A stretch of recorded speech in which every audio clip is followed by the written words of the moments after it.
नमस्कार दोस्तों, आप सभी का फिर से एक बार बहुत बहुत स्वागत है मेरे चैनल मिथिका में, जहां मैं आप लोगों को ऐसी नई नई कहानियां सुनाती हूं जो आपने पहले कभी नहीं सुनी होंगी। तो चलिए आज की कहानी शुरू करते हैं। और आज मैं आप लोगों को सुनाने जा रही हूँ हर्क्यूलिस के बाकी 8 कार्यों के बारे में। हर्क्यूलिस का 5वां कार्य था राजा ऑगस्ट के अस्तबल को साफ करना। राजा ऑगस्ट के अस्तबल में 1000 से भी ज्यादा प्राणी थे, इसीलिए उसे साफ करना बहुत मुश्किल था।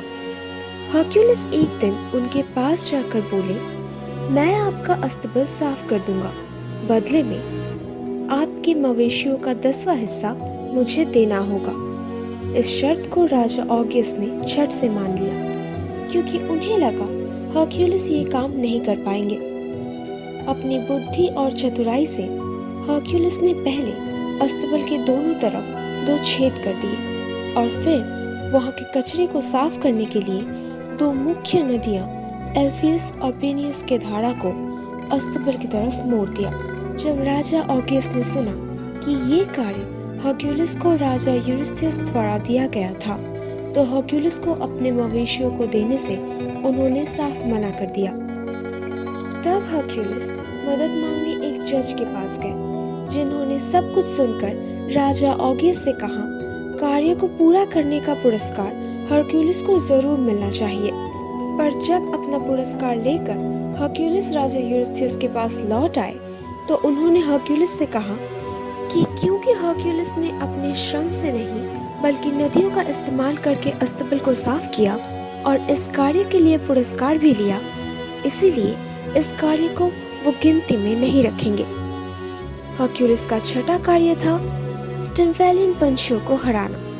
स्टिम्फेलोस शहर में पंछियों का एक विशाल झुंड इकट्ठा हुआ था, इसीलिए यूरिस्थियस ने हर्क्यूलिस को उन्हें भगाने का आदेश दिया, मगर ये पंछी आदमखोर थे, इसीलिए हर्क्यूलिस को एक ऐसा उपाय निकालना था जिससे कि शहर से ये पंछी भी भाग जाए और किसी इंसान की मौत भी ना हो। इसी दौरान एथेना हर्क्यूलिस के पास आई और उन्हें ताली बजाने वाला एक यंत्र दिया, जिसके आवाज से पंछियां डरकर उड़ के भागने लगी और हर्क्यूलिस उन्हें अपने तीर से मार गिराने लगे, और ऐसे ही उन्होंने अपने कार्य को पूरा किया। हर्क्यूलिस का 7वां कार्य था क्रेटन बैल को पकड़ना। हर्क्यूलिस जब क्रीट के शहर में पहुंचे, तो राजा मिनोस ने उन्हें इस बैल को ले जाने की अनुमति दी, क्योंकि ये बैल पूरे शहर में तबाही मचाकर वहां के नागरिकों को डरा रही थी। हर्क्यूलिस ने इस बैल के साथ कुश्ती लड़ी और उसे जमीन पर पटक कर शांत किया, जिसके बाद वो उसे राजा यूरिस्थियस के पास ले गए। हर्क्यूलिस का 8वां कार्य था डायोमेडिस के घोड़ियों को वापस ले आना। थ्रेस्ट के राजा डायोमेडिस ने अपने गांव के घोड़ियों को नरभक्षी बनाया था।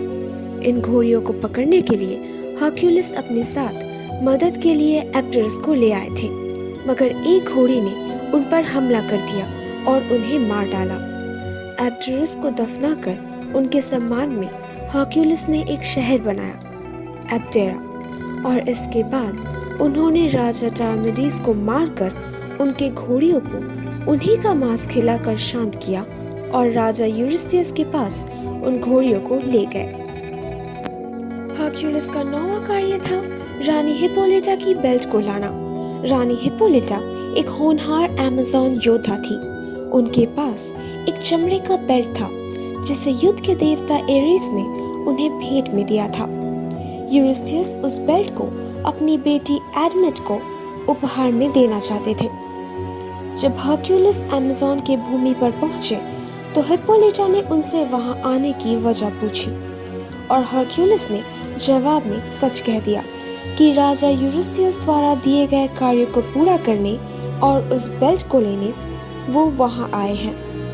उनकी सच्चाई से प्रभावित होकर रानी उस बेल्ट को देने के लिए राजी हो गई, मगर उससे पहले ही देवी हेरा भेष बदलकर एक अमेज़न योद्धा बनकर पूरे कुनबे को उकसा चुकी थी, ये कहकर कि हर्क्यूलिस वहां उनके रानी को मारने आए हैं। इस बात को सुनकर पूरा कबीला डर गया और कवच पहनकर हथियार लेकर हर्क्यूलिस को मारने आ पहुंचा।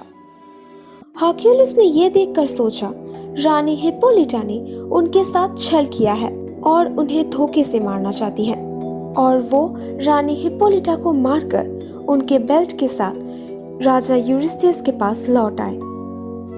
हर्क्यूलिस का 10वां कार्य था गेरॉन के मवेशियों को पकड़ना। इन्हें पकड़ने के लिए उन्हें इरीथिया द्वीप की यात्रा करनी पड़ी। रास्ते में उन मवेशियों का पता लगाने के लिए कई जानवरों को उन्होंने मार डाला। एक बार जब उन्होंने सारे मवेशियों को इकट्ठा कर घर वापस जाने की यात्रा शुरू की तो कुछ बैल वहां से अलग होकर इधर उधर भागने लगे। उन्हें वापस लाने के चक्कर में बाकी मवेशी फिर से भाग गए। आखिरकार उन्होंने पूरे झुंड को इकट्ठा किया और राजा यूरिस्थियस के पास ले गए, जिन्होंने देवी हेरा के सम्मान में उनका बलि चढ़ा दिया। हर्क्यूलिस का 11वां कार्य था हेस्पेरिडस के सुनहरे सेब लाना। दरअसल राजा यूरिस्थियस ने हर्क्यूलिस को 10 कार्य दिए थे, मगर उनमें से 2 को उन्होंने अयोग्य घोषित कर दिया था और उनके बदले उन्हें और 2 कार्य सौंप दिया था। इस कार्य में हर्क्यूलिस को हेस्पेरिडस के बगीचे से सुनहरे सेब चुराने थे। हर्क्यूलिस ने सेब की तलाश में पूरी दुनिया की यात्रा की और प्रोमेथियस की सलाह पर एटलस से उन सेबों को चुराने के लिए कहा। हर्क्यूलिस ने मदद करने के लिए धरती आसमान को अपने कंधों पर उठा लिया और एटलस ने उन सेबों को चुरा लिया, जिसके बाद उन्होंने हर्क्यूलिस से कहा कि अब वो जाकर ये सेब यूरिस्थियस को दे आएंगे। हर्क्यूलिस सहमत हो गए, मगर उन्होंने एटलस को कुछ देर के लिए धरती को अपने कंधों पर लेने के लिए कहा ताकि वो अपने कपड़ों को समेटकर ठीक कर सके। जैसे ही एटलस ने कंधों पर धरती आसमान को उठा लिया, हर्क्यूलिस उन सेबों को उठाकर यूरिस्थियस के पास अपने आखिरी कार्य को पूरा करने चले गए। हर्क्यूलिस का 12वां और अंतिम कार्य था सेबरस को पकड़ना। सेबरस एक 3 सिरों वाला कुत्ता था जो अंडरवर्ल्ड के द्वार में खड़ा होकर जीवितों को अंदर आने से रोकता था।